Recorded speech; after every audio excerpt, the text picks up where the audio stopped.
नमस्कार मित्रांनो, मी प्रतीक्षा तुम्हा सगळ्यांचं स्वागत करत आहे माझ्या चॅनलवर। तर मित्रांनो, आज मी तुमच्यासाठी घेऊन आले झटपट बनणारा आलू पोहा।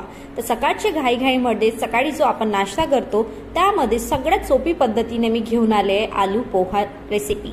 तर रेसिपी अगर आवडली तर नक्की चॅनलला सबस्क्राइब करा। तर चला मग व्हिडिओला स्टार्ट करूया। इथे मी आलू पोहा घेतले आहे, याला मी छान स्वच्छ धुवून घेणार आहे। आलू पोहा मी 4 लोकांच्या हिशोबाने घेतले आहे, तुम्ही क्वांटिटी कमी जास्त करू शकता।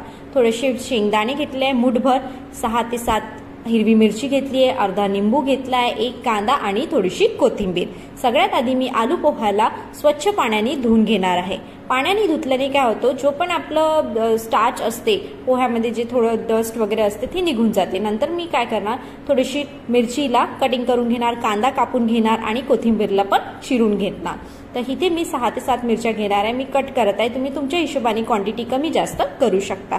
या हिशोबाने तिखट किंवा तुम्हाला फिक्का पोहा आवडत असेल तर सुद्धा तुम्ही तिखट आणि मिरची कमी जास्त करू शकता। इथे माझा पिल्लू खेळत आहे, त्याला पण बघूशा वाटते की मम्मा काय करत आहे। तो पण आला होता खेळायला, तो बिस्किट सोबत खेळत होता आणि मी इथे पोहा बनवत होती। त्याला मी म्हटलं की तू आपल्या डॅडासोबत खेळते, तो म्हणाला की मम्मा मी इथेच खेळते, तर बसून खेळत होता। नंतर मी इथे कटिंग स्टार्ट केली। कांदे कापून घेतले, मी मिरची काटून घेतली आणि सांबार काटून घेतला।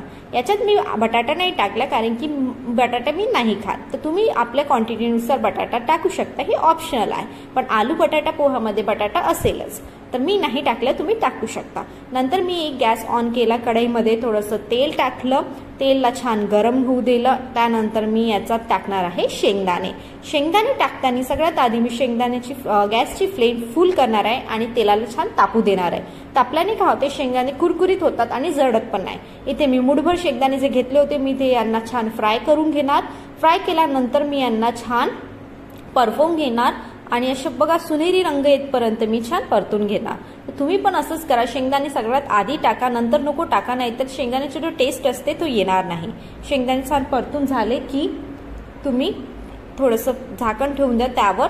झाकण ठेवल्याने काय होते, लवकर शेंगदाणे लवकर फ्राय होतात आणि अंगावर चटचट ओढत पण नाही। नंतर मी एका वाटीमध्ये शेंगदाण्याला काढून घेतणार। तर काढून घेतल्यानंतर काय होतो, शेंगदाणा छान क्रिस्पी होते आणि नंतर वरून आपण पोह्यामध्ये टाकणार आहोत। तर आता मी तडक्याची तयारी करणार। याच्यामध्ये मी जिरं, मोहरी आणि कांदे आणि मिरची हे टाकून छान मी परतून घेणार आणि याला शिजू देणार। तर बघू शकता, मी व्हिडिओमध्ये जसं बघितलं सांगत आहे, तुम्ही बघू शकता मी सांगत आहे की मिरची, कांदे आणि मोहरी, जिरी हे टाकूया आणि याला छान परतून घेऊया। तर हे छान शिजतपर्यंत बरेच लोकांचे कमेंट येतात की ताई तू इतक्या घाईघाईने बोलतेस, तर तू थकत नाही का? पण हे व्हॉइस ओव्हर आहे फ्रेंड्स, तर तुम्ही समजू शकता। तर मी छान मीठ आणि हळद वगैरे टाकून मी छान हे परतून घेतलं आहे। आता मी हळद टाकत आहे, बघू शकता। नंतर काय करायचं, याला छान परतून घेतल्यावर झाकण झाकून घ्यायचं आणि झाकल्यावर एकदा अजून फिरून ठेवून 5 मिनिटं, 2 मिनिटं किंवा 5 मिनिटं याला ठेवू शकता। नंतर याच्यात जे आपण आलू पोहा धुतलेले वॉश केलेले आलू पोहा होते हे यामध्ये टाकायचे आणि चांगलं परतून घ्यायचं। मी हे 4 लोकांसाठी बनवत आहे, तुम्ही तुमच्या क्वांटिटीनुसार करू शकता। तर इथे पिल्लू पुन्हा आला, तो बिस्किट सोबत खेळत होता आणि मी त्याला सांगत होती बेटा जा तिकडे, पण तो काही गेला नाही। नंतर मी हे परतून झाल्यावर बघू शकता एकदम खुला पोहा बनलाय, खिलखिला पोहा बना है। और यामध्ये आता मी टाकले शेंगदाणे। शेंगदाणे टाकल्यानंतर याचा कलर बघा, वा वा वा वा, मजा येऊन जाईल हा पोहा खाऊन। आता याच्या सर्वात आखरी स्टेप म्हणजे याची शान, ते आहे कोथिंबीर। कोथिंबीर मी टाकणार आहे, पण त्याआधी मी याला 2 मिनिटं फ्लेमवर थोडा वाफेवर शिजू देणार आहे।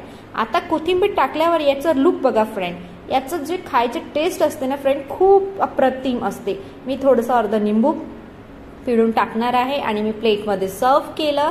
बघू शकता की किती छान खिलखिला पोहा आणि रंग सुनेरा आला आहे, एकदम खिलाखिला बना है, एकदमच खूप छान बनलाय। आता याचे डॅडा आणि याचे पिल्लू हे दोघेही बसून पोहा खाणार आहेत। यांनाही विचारू कसं बनलं आहे, तुम्ही पण घरी नक्की ट्राय केला। तुम्हाला रेसिपी आवडली असेल तर प्लीज चॅनलला सबस्क्राईब